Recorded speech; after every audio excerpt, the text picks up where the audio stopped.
Hi, magandang umaga sa inyo mga kasawi. Kamusta na po kayong lahat? Naway nasa mabuti kayong kalagayan. At balik topic tayo mga kasawi. At eto na naman ang request ng ating mga followers. So ayan, pag ang babae ba nilalabasan, wala na bang gana? Kasi ang paglalaki nilalabasan, wala nang gana. So ang ating sender ay isang lalaki mga kasawi na ang katanungan niya, kapag ka daw ba ang babae ay nilalabasan ay wala na ba itong gana? Kasi ang lalaki daw, legit yan. Kapag ka silang nauna ay wala na silang gana. Siyempre bilang babae mga kasawi, ayan, sasagutin natin ito ang ating question sa ating sender. Ang mga babae po, kapag once na sila ang nauuna na nalalabasan, is normal po naman na talagang wala silang gana. Yes, totoo po yun.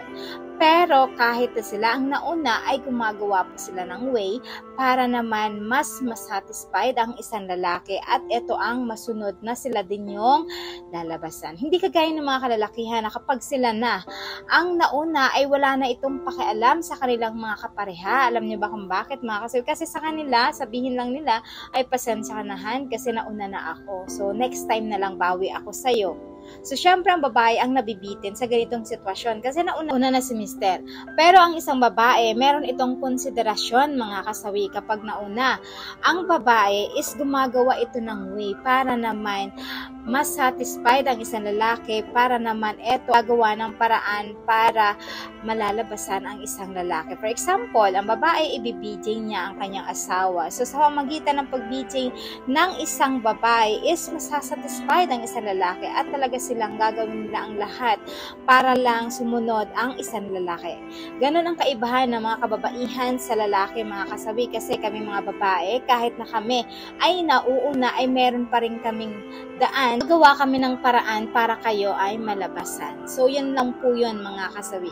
Kaya na ginagawa pa nga ng isang babae, kahit na sila ay nalabasan na, nagpipretend pa rin ito na parang ganadong-ganado pa rin ito.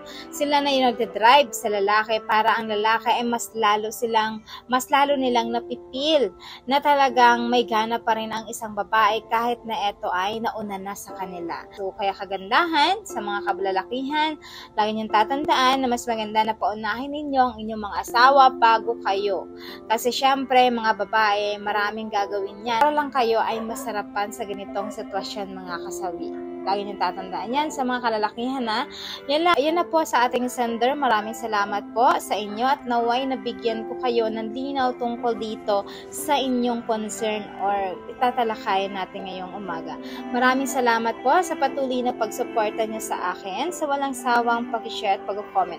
Sa mga hindi pa po nakapag-subscribe, mga kasawi, pwede na kayo mag-subscribe, pwede na rin kayo mag-follow para updated kayo sa topic ko araw-araw. Magandang umaga!